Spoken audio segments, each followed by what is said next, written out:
Employers of Reddit, what is the weirdest or creepiest thing you found during a background check on a potential employee?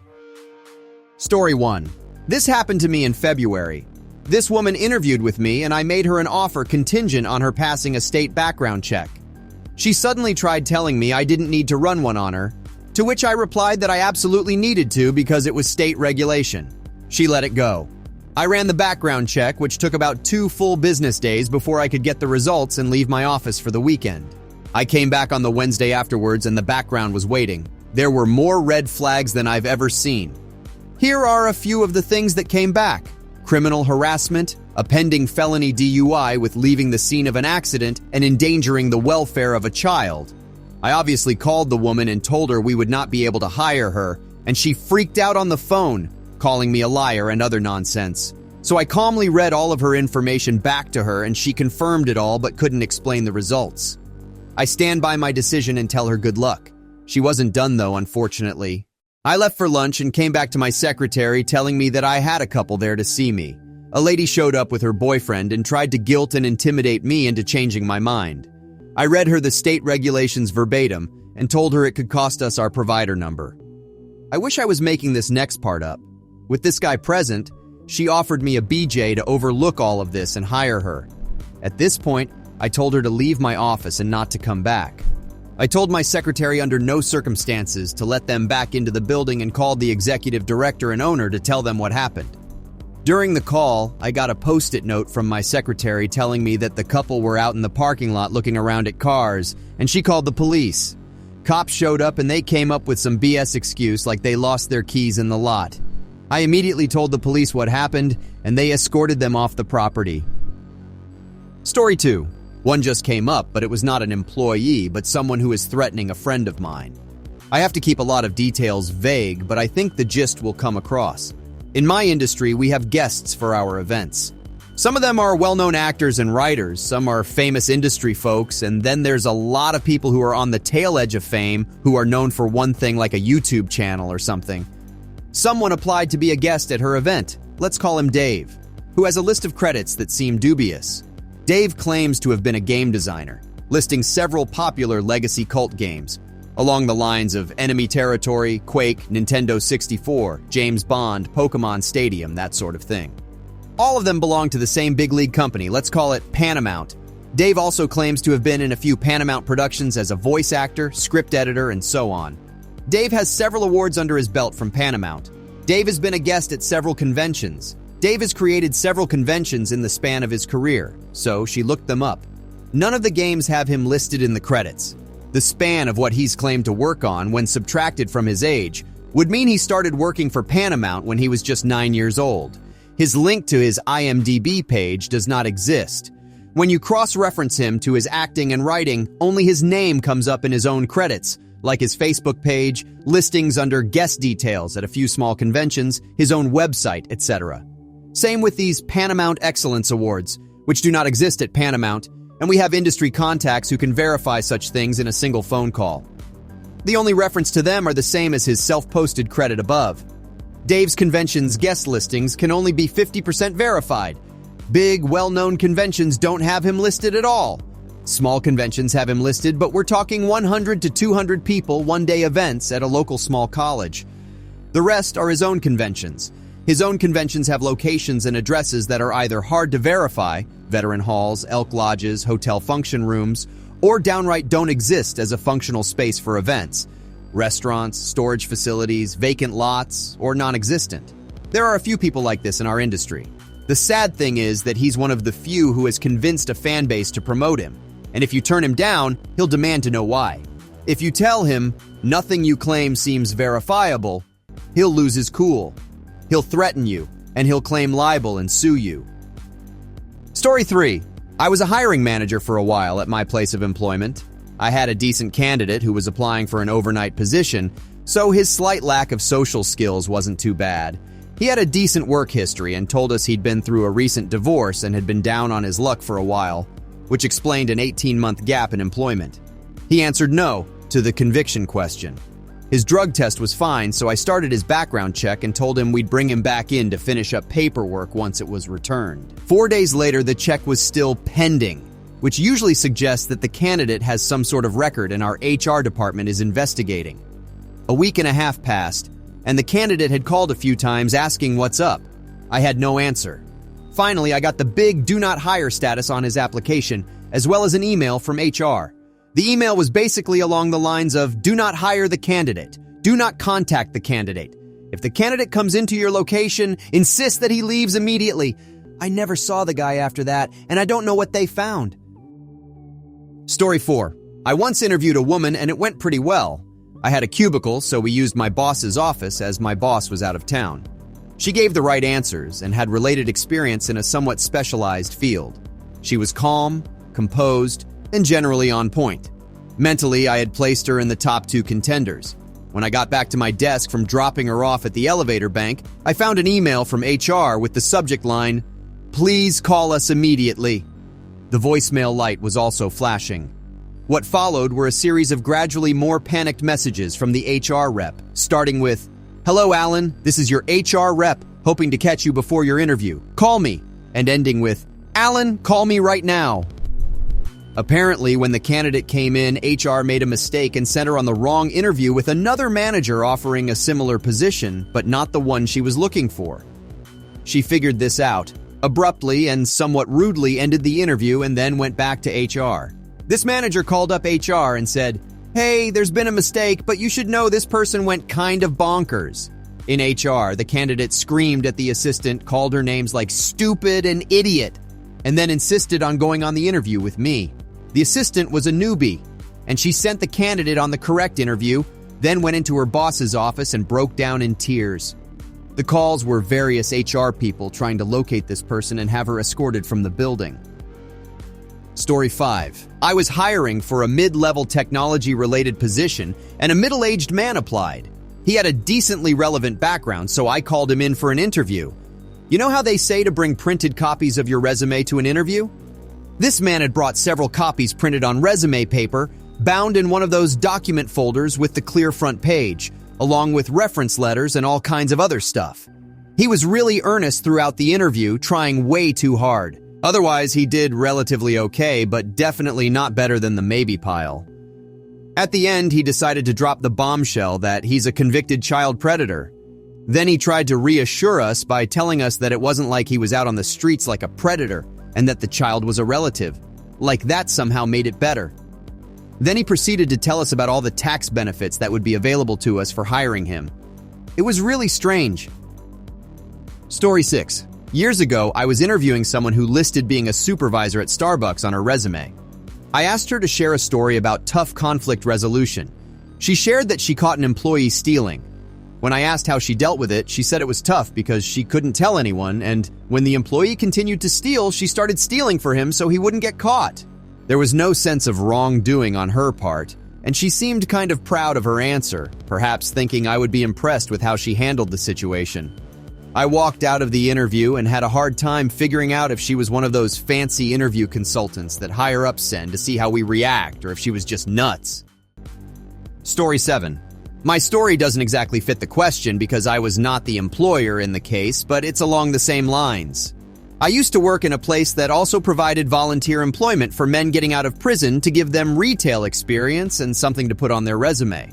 We were not generally told what sort of crimes the men were incarcerated for. Our supervisor knew, but the employees were not given that information. However, a lot of the time they would tell us themselves. Usually it was things like drug charges or fraud. There was one man, however, that always stood out. He seemed very well-educated, well-spoken, and very organized. I'm not saying that well-educated people never go to prison. Of course they do. However, the men we usually dealt with generally didn't fit that description. My co-workers and I were all curious about what kind of crime he might have committed. One day, one of my co-workers happened to see a piece of paper or something with his name on it. We usually only knew them by their first names. He decided to Google it. Obviously, we are not supposed to do that, hence the no last names policy.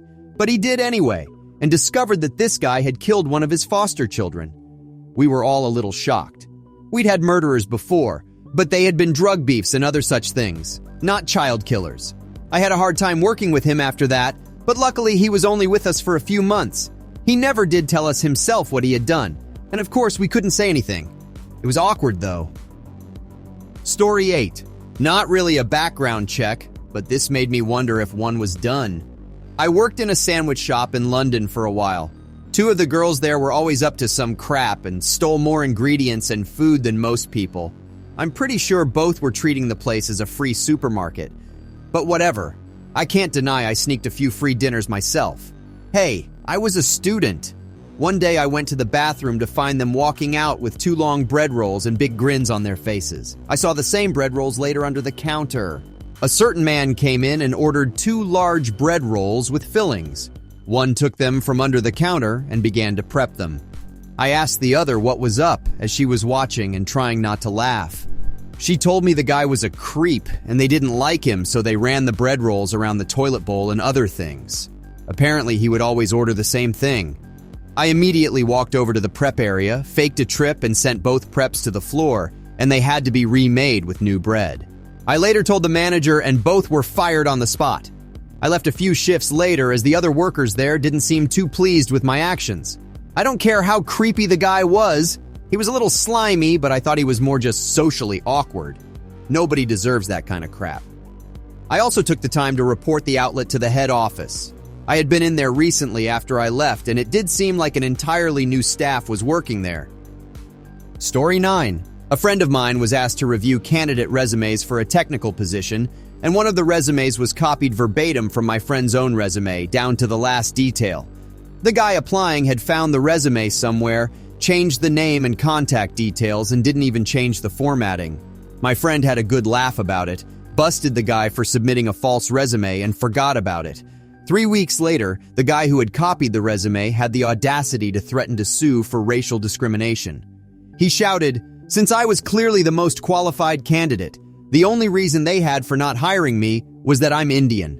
My friend's company lawyered up, presented him with the concrete evidence that he had stolen someone else's resume and faked his credentials and employment history, and proceeded to blacklist the guy in, unfortunately for the moron in question, what was a very small industry.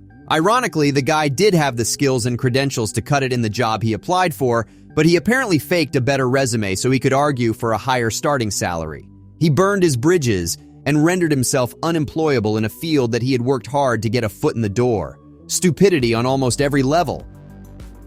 Story 10. Not an employer, but we tried to get an apartment with an old friend one time. And the apartment complex did our background checks, and we were told to come in to explain some things.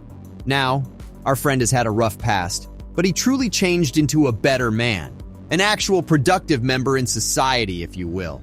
We knew he would have some stuff that would show up that still haunts him from the past. But we were hoping that since it's been so long ago that maybe they would be forgiving. Anyway, the lady checked my record. Clean. My wife's record. Clean. When she did his record, we very quickly realized that he wasn't entirely thorough with us about his past. The lady looks at us, looks back at the screen, and just sits there. I'm thinking, okay, Fred, what the hell didn't you tell us? She very calmly asks, "So, can you explain what this felony possession of a weapon of mass destruction is all about?" Me and my wife's faces both go white and slowly look at Fred with a look of what in the actual hell on our faces, only to find him grinning and chuckling, saying, "Haha, oh yeah, I forgot about that one." To make an even longer story short, in most states, it's a felony to be in possession of a modified weapon, such as a modified pistol that he failed to tell us about. And no, we didn't get the apartment. Story 11. As a hiring manager at a prestigious law firm, I had seen all kinds of criminal records on background checks, but nothing could have prepared me for what I was about to discover. I was reviewing the application of a highly qualified candidate, and everything seemed great. The resume was impressive, the interview went well, and I was ready to extend an offer. That was until I received the results of the background check. As I scanned through the report, my eyes widened in disbelief. The candidate had a criminal record for murder. I couldn't believe it. How could I hire someone who had killed someone else? I immediately called my colleagues over to share the news, and the mood in the room turned serious. We couldn't just dismiss this. We had to consider the implications of hiring someone with such a serious criminal record. But as we dug deeper into the candidate's past, we discovered that the situation was not as black and white as it appeared. The candidate had indeed been convicted of murder, but it was a case of self-defense. They had been attacked by a mugger while walking home late at night and had defended themselves, unfortunately killing the attacker in the process. As we read through the court transcripts and police reports, we were able to verify that the candidate's story was true. They had acted in self-defense and had been acquitted of all charges except for a misdemeanor for carrying a concealed weapon. We breathed a sigh of relief. While it was still a serious offense, it was understandable given the circumstances. We brought the candidate in for a second interview to discuss the matter further, and they were able to explain the situation eloquently and with great detail. They showed remorse for the incident and were committed to making a positive impact in the legal field. In the end, we decided to offer the candidate the job. We felt that their experience and expertise would be valuable to our firm, and we believed that they had learned from their past mistakes. It was a difficult decision, but we felt that we had made the right choice.